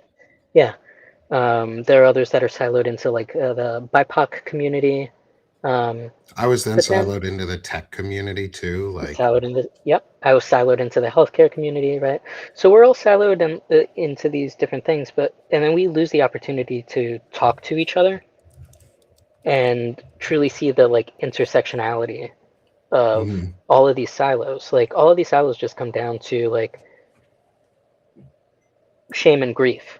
Like we were like shamed into like made to feel ashamed of who we are because of a minority status, and we're collectively grieving together because of that. Um, and that's such a sad way to live. And I'm so happy to be part of like building communities where instead it is no silo. It is an open invitation for people to come and experience joy. yeah, And I think like yeah. that's a big shift. It's a manosphere that doesn't suck, but it's also purpose. Like on the show wise, it's a manosphere that doesn't suck. In practice and like real life, it's friendships. It's Yeah, like it's being able to talk to your guy friends, being as shared Swaney said, having a group of male friends that you can cry around is super important yeah, because those men understand that emotions are okay and that they're safe to express those emotions around. And most of those men probably had a lot of female friends growing up or female presenting friends growing up. yeah, Pretty much all of my friends through high school on the like majority wise were female. Like I college same, like I hung out with yeah. female presenting folks more often because I just guess I was safe to be around.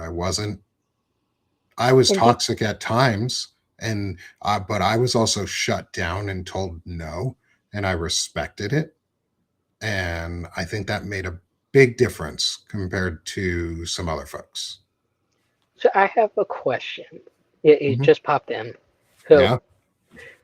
our generation, and I can only speak for the millennial generation, but I know that a lot of the stuff that we did in school, we were separated like boys on one side, girls on the other.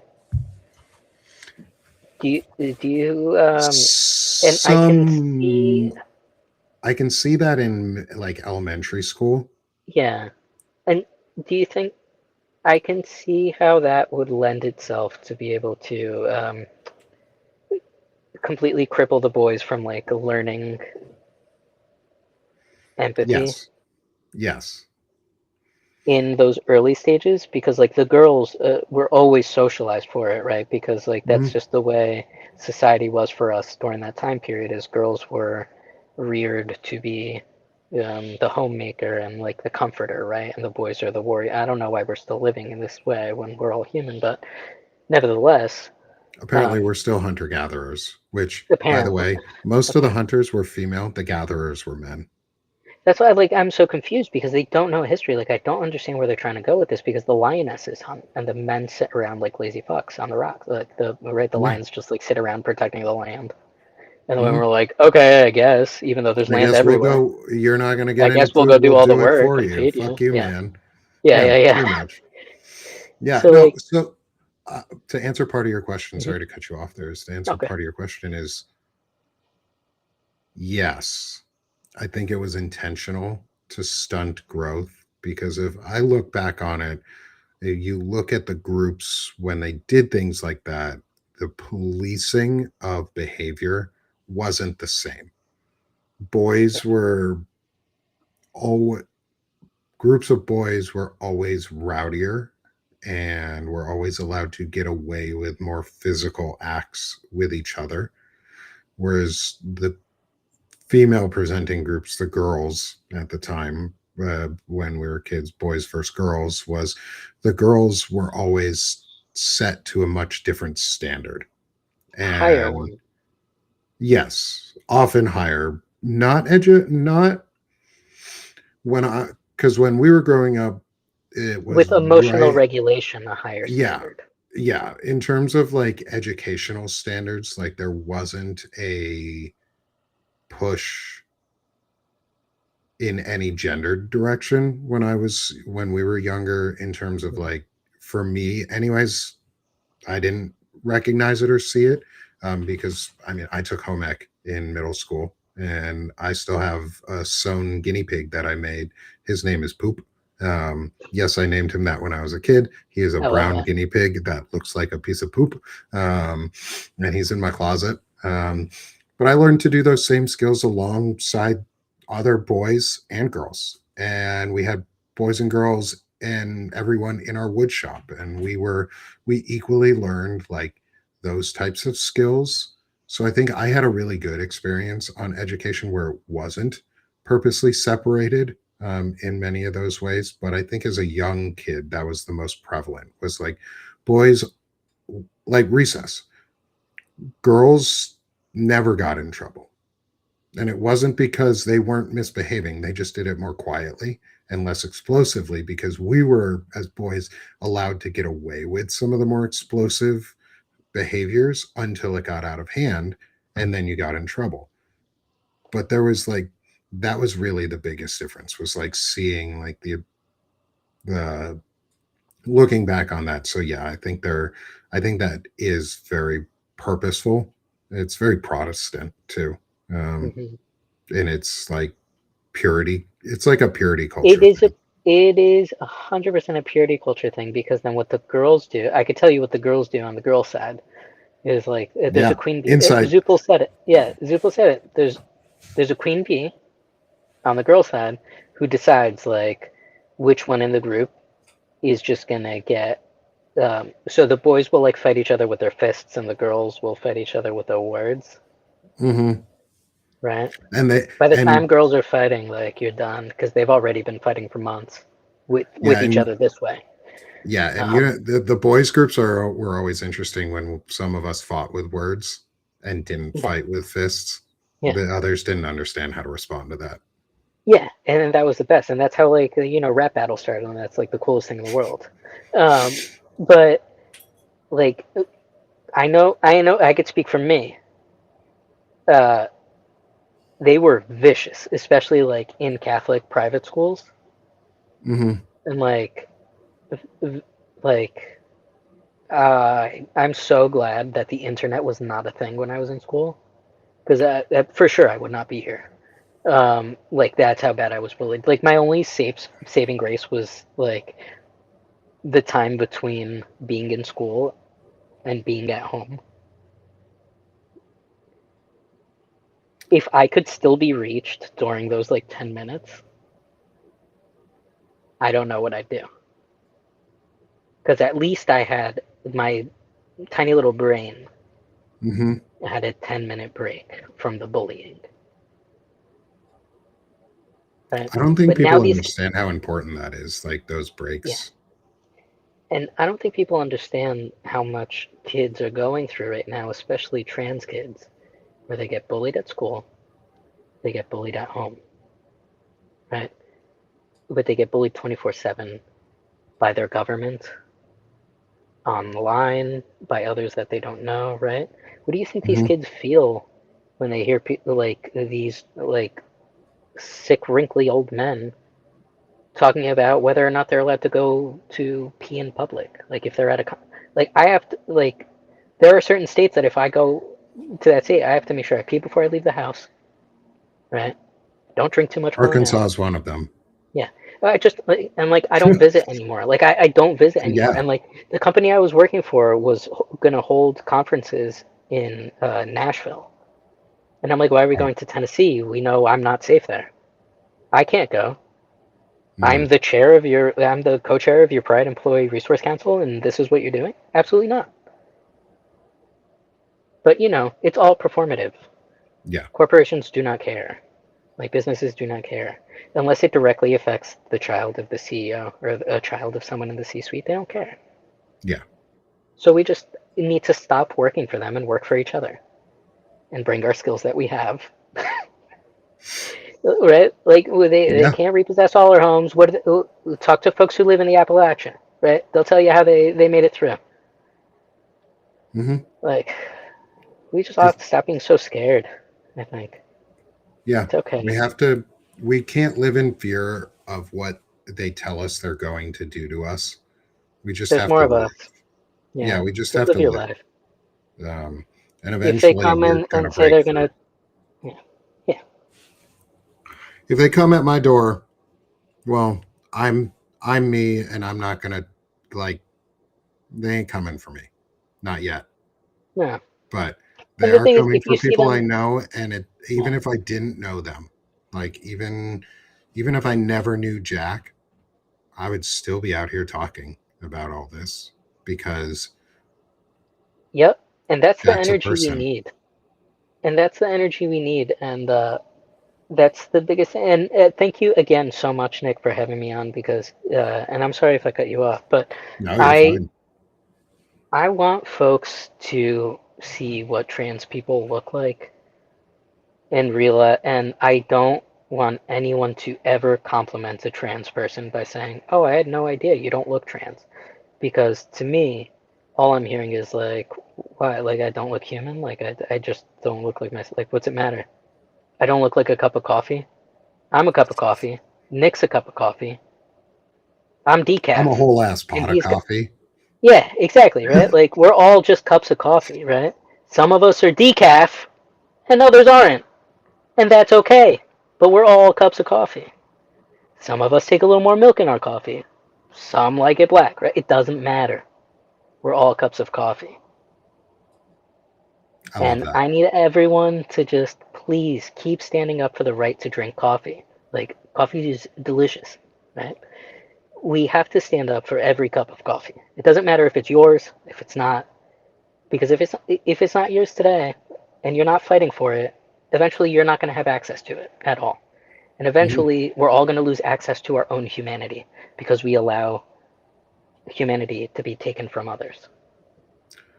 So, getting back to our questions, because this Yeah. fits really, really well into it, is you've talked a lot about some of the ways that you do model it, but I want maybe some specific examples. Is how do you intentionally model intelligent masculinity or just masculinity as you describe it in your own life, especially with all of these things that are going on and with the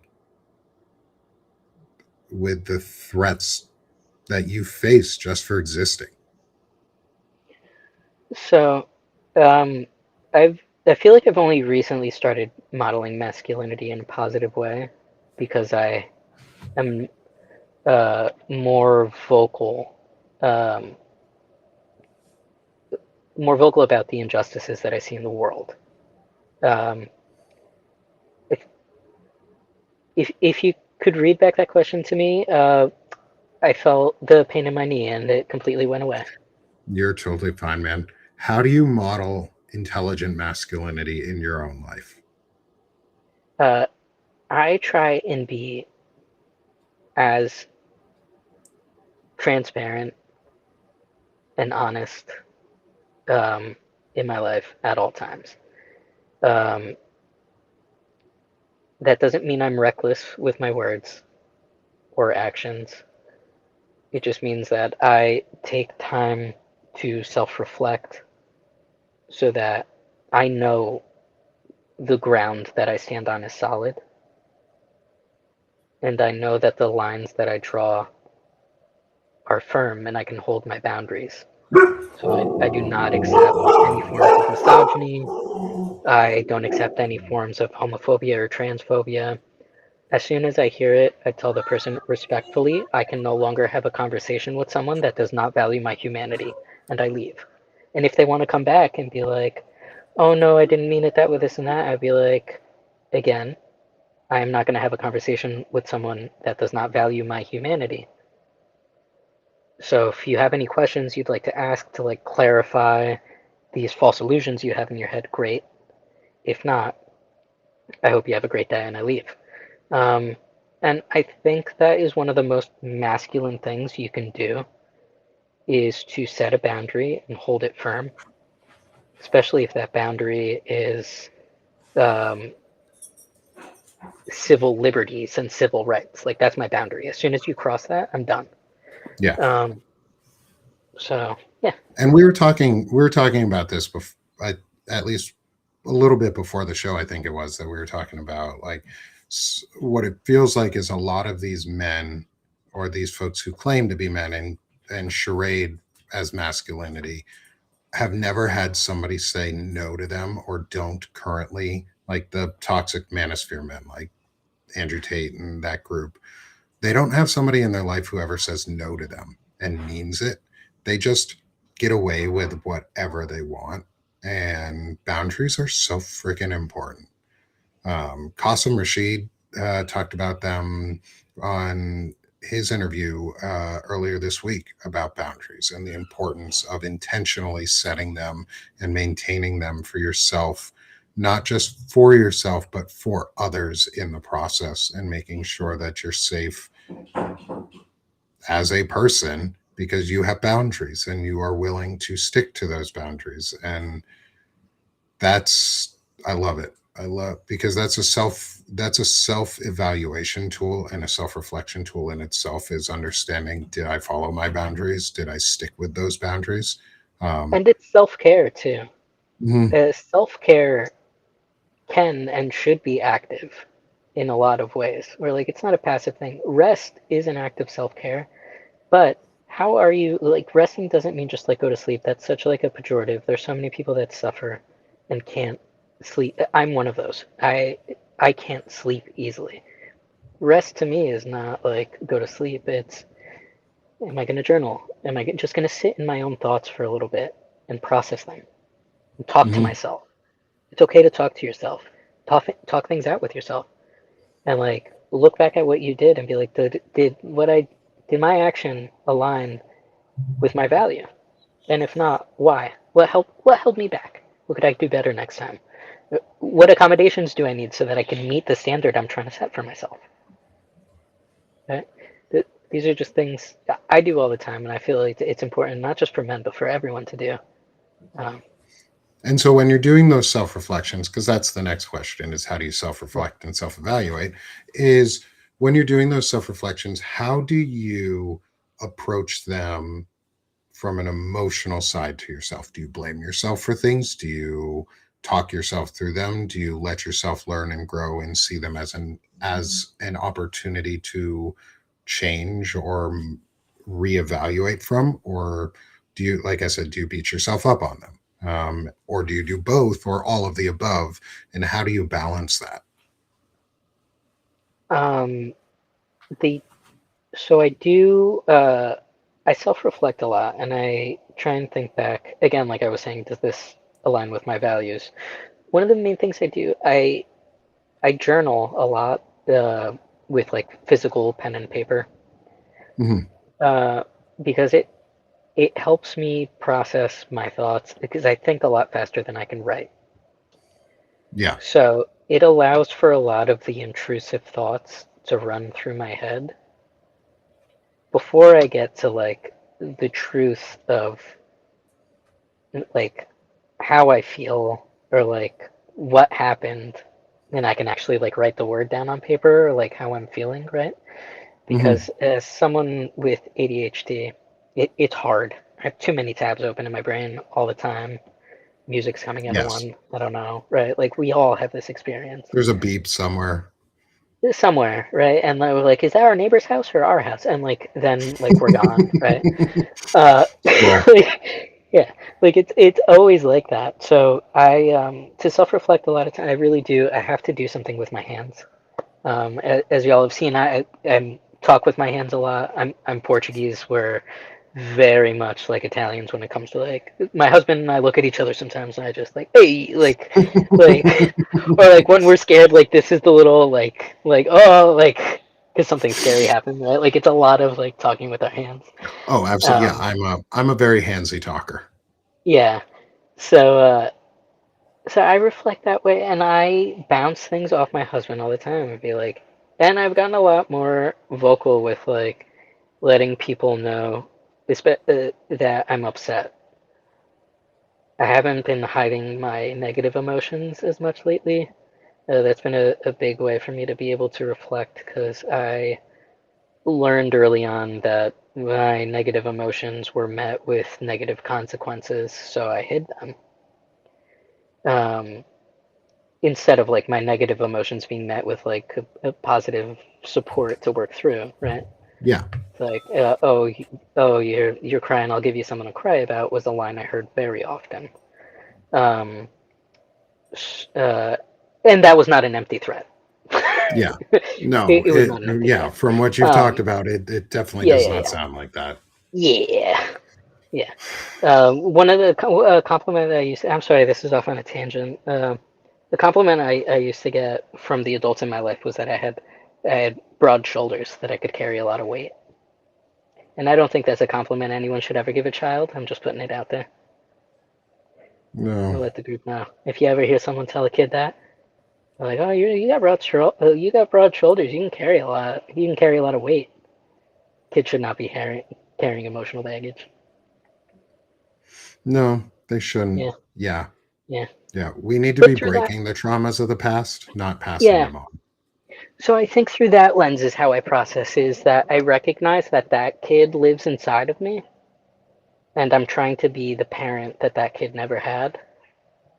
And like, how would I talk to him? How did I wish he was talked to? And that's how That's I reflect a lot. Yeah, both sad and really reassuring. Is that you're taking care of the kid inside you that nobody ever took care of. And I think yeah. And Neuro just that's, said you have a big heart. I heard that a lot too. That is not the mhm, compliment most people think it is. yeah. Yeah, And I think it's really great that you are letting yourself take care of that kid that never got taken care of, because you're letting yourself heal. And I think that is probably the most valuable part of all of it, is being able to heal. Because once you can heal, once you let yourself start healing and you accept that you're worth the effort, which it sounds like you have done, and is, you are very much making that effort for yourself, is you start to see the beauty in yourself again, and you start to accept who you are. Like, it took me years to figure out who I was, and I'm a straight presenting male. Like, I'm pan, I don't give a shit. Parts, not parts. I'm happily married for 11 years. Just about, like, my wife and I are going to be on our 11-year anniversary this year. I'm happily married and I love my wife. And I know that it doesn't matter if she was female or male or anywhere in between. I love her for who she is because she's my best friend. She's my best friend. And She kicks that's the ass. She's my same best friend. feeling I have about my husband. And Yeah. like I'm And also that's who you pan, hearts should not have. parts. And like I didn't think I'd end up marrying a cis man. Like my family was in shock when I brought him around. They're like, "You've only ever dated women." And I'd be like, "Okay." Yeah. And today's a new day, bitch. Turn the page. like, Yeah. We open this new book and yeah, we say, don't go there, yeah, yeah, girlfriend. yeah, hmm yeah, yeah, yeah, we all learned how to Z snap in high school. All of us in the millennial yeah. generation how to do that. Oh yeah, we can all bend and snap. It's fine. We all know some weird shit from being millennials. We also all know how to do like the worm and stuff. Like for Yeah. some reason, breakdancing became a thing. Um, but yeah, shout out So to our spouses yeah. for being amazing. Okay, let's get to the my favorite part Okay. of this question set. Not the favorite part of the show, but my favorite parts of the questions. Let's get into our Milan part um, and into the "I'll make a man out of you," which is I grew up. Well, I got dared into being a choir kid, and then I became a choir kid because I did really well. And then that year I won like a vocal solo, and I never knew I I could was a sing. choir kid. I Choir was a kids are the choir best. kid, and oh hell yeah, we are. And so we had a men's choir, we had a women's choir, and we had a select choir in high school. But our men's choir always sang "I'll Make a Man Out of You," and it has some fun lessons in there. Um, and so from the chorus, I've got 4 questions for you, and these ones are good because you haven't prepared for them. I know you've heard them before, but you haven't really prepared for them, which makes this even more fun. Um, and so let's get into the chorus of "I'll Make a Man Out of You" and figure out what does it mean to be as swift as a coursing river. So you have to be able to be decisive. To me, being swift as a coursing river, right, is being able to be decisive uh, in a moment where there is so much around you, right? Right. The river is coursing. It's swiftly moving through, right? There are things Mm-hmm. happening. For me, I can bring it back to my lived experience. I'm a nurse. When my patients crash, I need to be swift as a coursing river, right? I need to do Yeah, everything quickly, calmly, with power behind it, right? Uh, and I need to be able to make those decisions like that, like quick, quick. So I need to also be able to be malleable and move quickly through the dangers in order to get to the other side. I like it. Love it. Next, how do you embody the force of a great typhoon?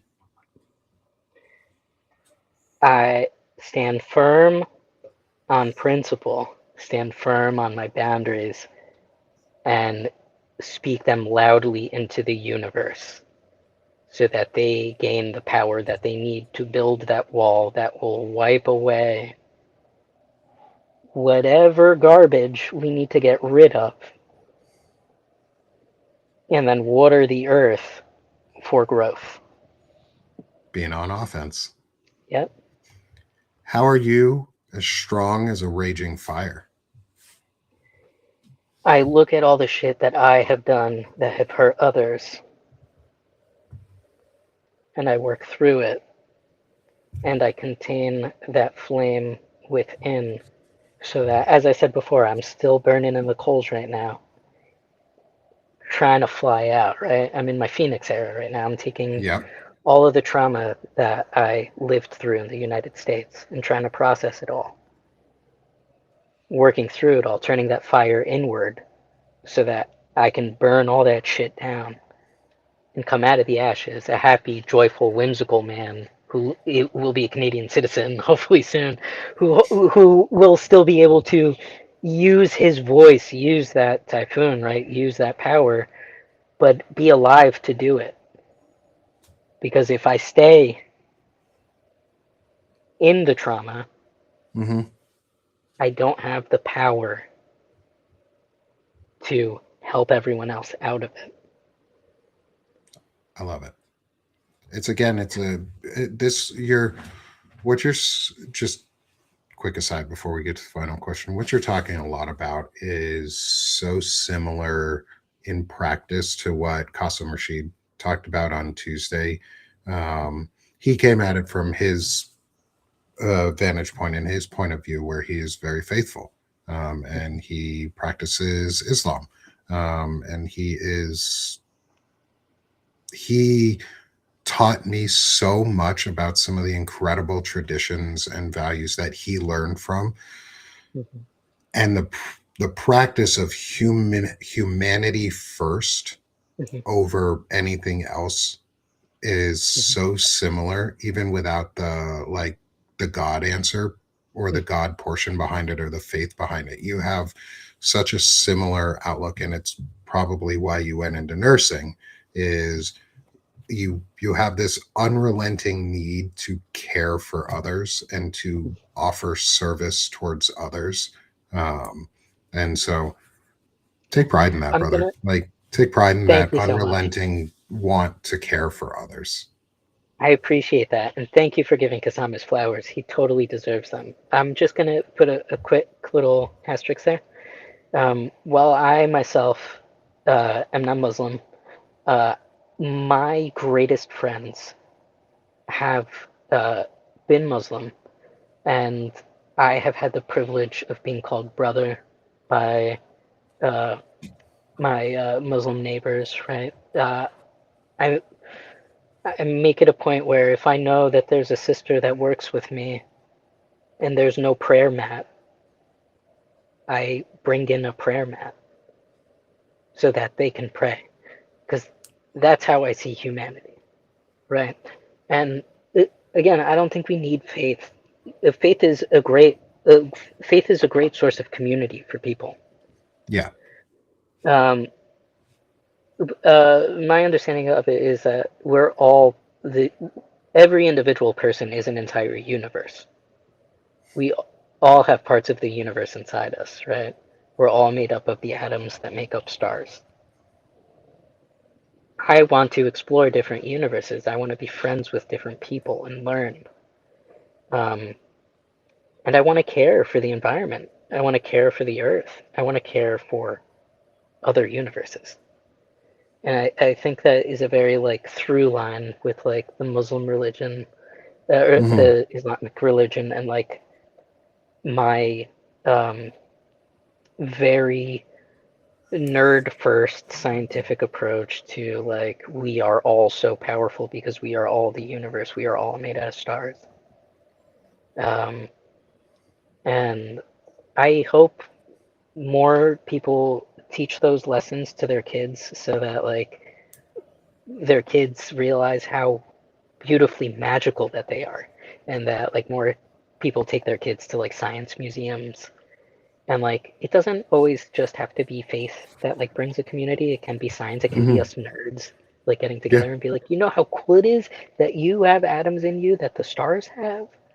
And like a lot of the men that like a lot of Muslim men that I see are also very much like into like learning of the sciences and the maths and stuff. So like that's where like we mesh really well, Hmm. because like it is a very basic understanding of life, which is every living being holds the same intrinsic value. There are no qualifiers.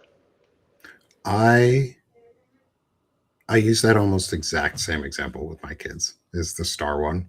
Yeah. Um, because it's true, we're made of stardust. Like, we are all children of the stars. Like, it, and it's a fun way to live thinking like that, because when you die, you'll return to the stars. Like, we are Mhm. made of stars. We will go back to being stars. And what I And we told some, had all this media that taught us this. That's the Lion King right there. yeah, yeah, that's Mr. Rogers. That's Yeah. Wishbone. That's Reading Yeah. Rainbow. Is these taught us all these stars? Yeah, and a bit of glitter here and there Yeah. with a glitter envelope to a senator or congressman. Like, yeah, you never know. Um, who knows? Glitter is fun. Make sure it just like pops out in some fun, exciting ways. What I told someone one time. was shoot for the stars, because even if you miss, you'll be among giants.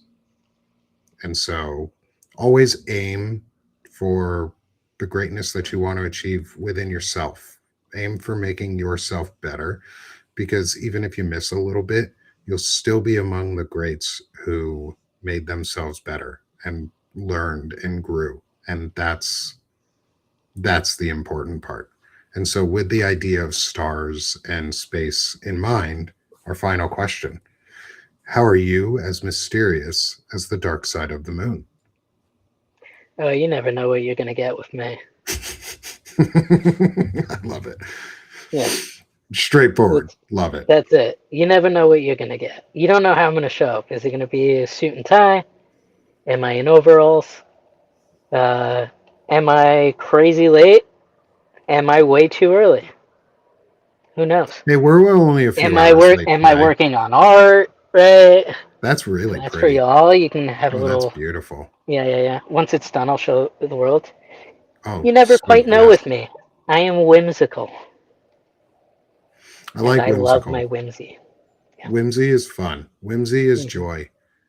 You bring a lot of joy, Jack. You've Yeah. This has been really fun, even through the rougher parts of learning some of your history. You have brought a lot of joy to this discussion, and it's fun to get to talk to another millennial who we're on a very similar wavelength. Um, like we would be the ones finishing each other's sandwiches in those We would conversations. we would be Uh, finishing each other's sandwiches for sure. yeah, like Yeah. we would have gotten along great growing up, and I'm glad Yeah. we've met, and I'm glad that we've been able to have these experiences to become friends and get to know each other. Um, and I look forward to the day that we can come get you back in the States, even just to visit, Yeah. because maybe you don't need to live here anymore, but just to Yeah. visit and you feel safe. Like, and And you be able to get off a plane and I could give you a hug and you feel yeah. safe coming into Yeah. this space. And we go eat And tacos or some shit. dude, that's the goal right now. And like I think I forget I'm pretty sure it was you that I messaged the other day. Um, but I had like just made burritos. I was having like an amazing like burrito dinner, I think it and my was husband me. and I like cracked open a couple beers. And I think I texted and I was like, I'm looking forward to like burritos and beers. Like I just want to like Hmm. cook for you. I Like, I want you want to to be have a playing good music in the barbecue. background. I want to party. Like I just want to have a good hang. I want to Yeah. have a good hang the way that like me and my cousins used to have like hours long hangs at like one of my aunts or uncle's houses, right? Hmm. I want that to be normal again to us to be able to invite our friends over and be like, yo, come over Thursday night. We just have dinner and the fucking evening. And yeah, it's a work night, but who cares? Because we're Yeah. feeding you and we're hanging out. And what else are you going to do? Sit at home alone? Yeah. Yeah. Like, I So, want to go, I want to invite you to a smoke out. Like, I do smoked meats. hell yeah. I'll brag on myself. I'm good as shit at that. I Hell yeah. love me some smoked meats. But like, Right. that's what I I want invite is I people want to over be. for a peace pipe all the time. Yeah. Hey, nobody ever said no to peace pipes here. Yeah. Um, and like the, I just think we, like you said, joy and whimsy, and this is this brings me a lot of hope moving forward, because we're so similar. Yeah. Like that's that's the like what it boils down to into the end is Jack and I are men who are similar. Like there's no other qualifier that's needed on there. We're people who are very Yeah. similar, and we both present as men. And I like that should be the most important thing, is that we are people who are similar, and so many of us out there, so many, like probably 99% of us are probably very similar in many ways that we are just not ready to accept yet. Yeah. Mostly those who kind of look like me and are presenting like I do aren't ready to accept yet, because we don't have groups of men who we can cry around, or we never had a lot of friends growing up who didn't beat us up, but instead talked to us.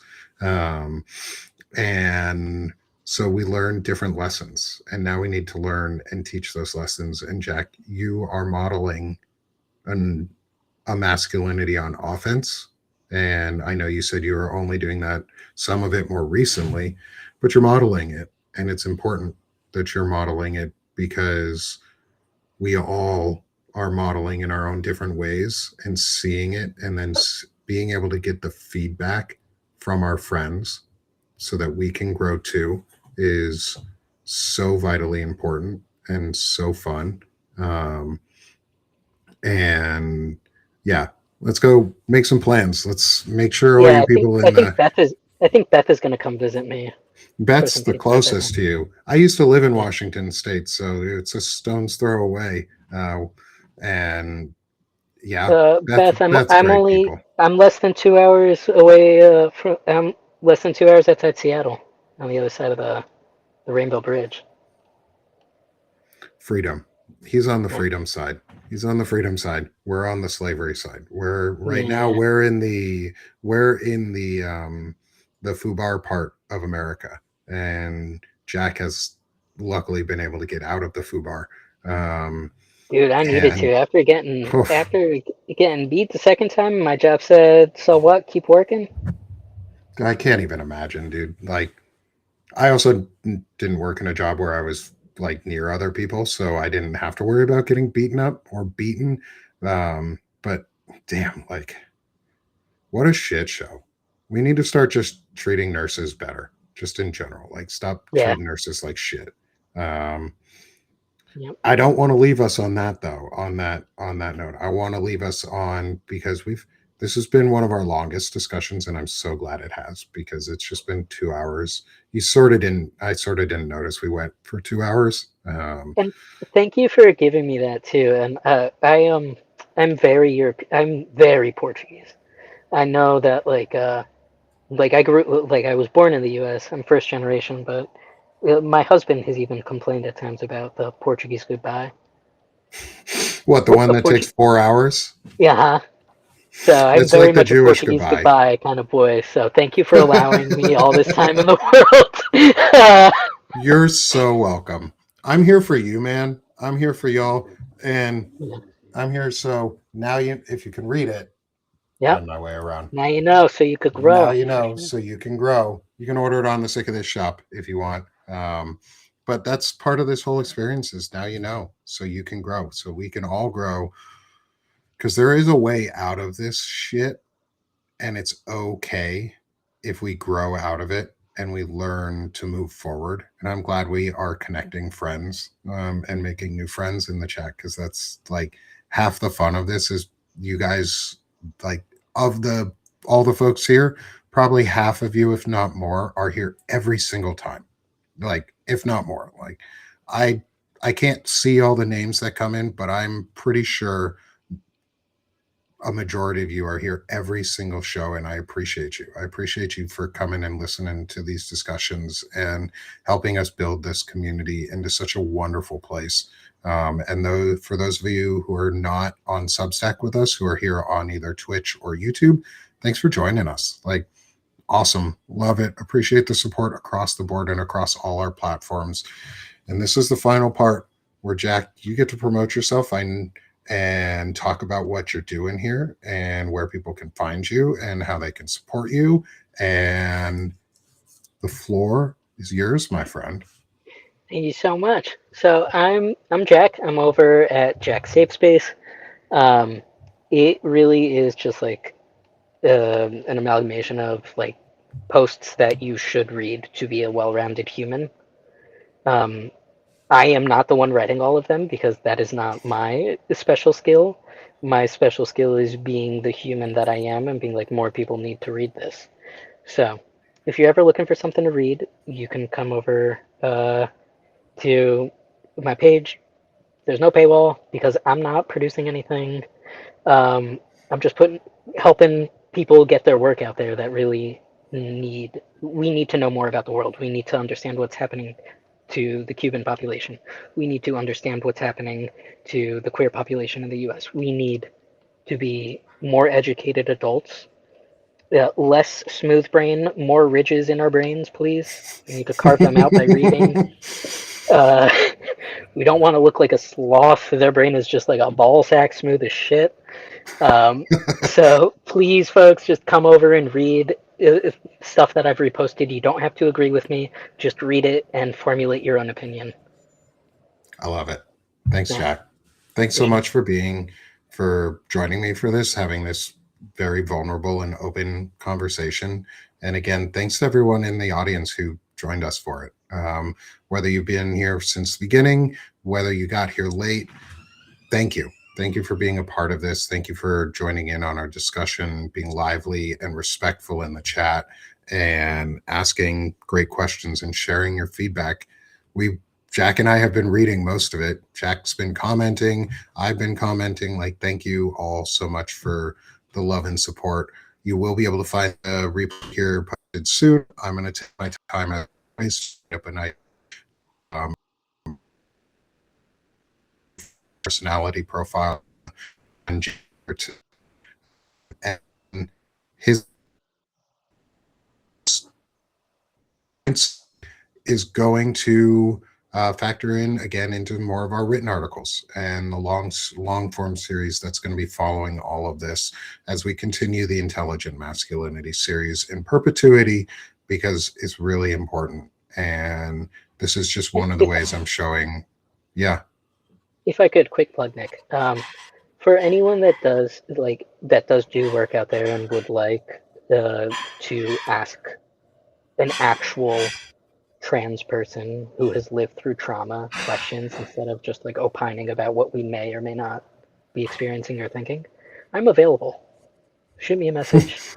I'm super welcoming. I'm putting this out there for whoever listens to this, whatever kind of work you do. If anyone does need, uh, I am a, I am okay outing myself as a trans man, and okay sharing my experience as my individual experience, but better than just, you know, fighting for our rights without actually knowing what Mm-hmm. we need. I think sometimes is a little like scary for people. Yeah. So if like folks need to talk to me to realize like what we need, I'm here. Thank you for making that offer and being available. I think people are afraid sometimes to even ask because we're afraid that we may insult or, Yeah. and knowing that there is a space if you ask in truth and earnesty Mm-hmm. and not to be a dickhead, Yeah, I there's a space I am a available. safe space. The safe space is no physical location. I am it. It's okay. Folks can come to Yeah. me. I appreciate you, Jack. Thank For you. sure. Thank you for making such a wonderful offer for folks.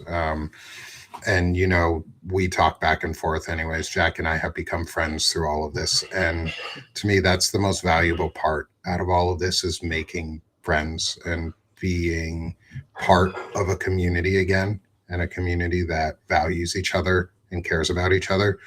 So again, Jack, just for you, but also for everyone else in the audience, thank you. Thank you. Thank you for being a part of my community too. Thank you for welcoming me into your lives. Um, and thank you for being a safe space with me back, For sure, dude. because I appreciate it. And I value these new friendships. Like, I was desperate to find friends, and I'm so glad that I have been able to do that. And I think so many more men just need to find a group of friends, and the whole world would be a lot fucking better. Like, Yep. find some friends that don't suck, and you'll be a better person. So, leaving you 100%. leaving you all on that wonderful note is, find a good group of friends that you can cry with, dudes, bros, men. Find a good group of friends and let yourself be yourself, because we're done with being sick of this shit, and we're doing this shit here. So thanks Hell everyone. yeah. No Thanks, more Jack. poser behavior. For sure. Heck yeah. Take that Yeah. mask off and be a man. Damn right. Take that mask off and cry. Go be a Yeah. man. Go cry tonight. Go tell Yeah. somebody you love them. Go Go buy watch your, the Super Bowl halftime show. Go yeah. watch this year's Super Bowl halftime show and realize that like some of the lyrics that were sung said, I should have taken more photos when you were with me. And then look at the people who are dancing. It's not romantic relationships, right? One of the Mhm. overarching messages in that Super Bowl performance is I should have given you more hugs and kisses when you were with me. I should have taken more photos when you were with me. Go back and watch that, have a good cry, and then go out and tell the people that you love that you want to take a group photo with them. Heck yeah. Yeah, Photos last for a long time. Make sure you take pictures of your spouse or your friends and make sure yeah. you send them to them too so that they know. Thanks, man. Yeah. This has been I amazing. got you, dude. And thanks, everybody in the audience. Thank you so much for such a wonderful way to close out the day. Go have a great day. There's a lot of shit going on. Let's be done being sick of it and let's start doing this shit. Thanks, everyone.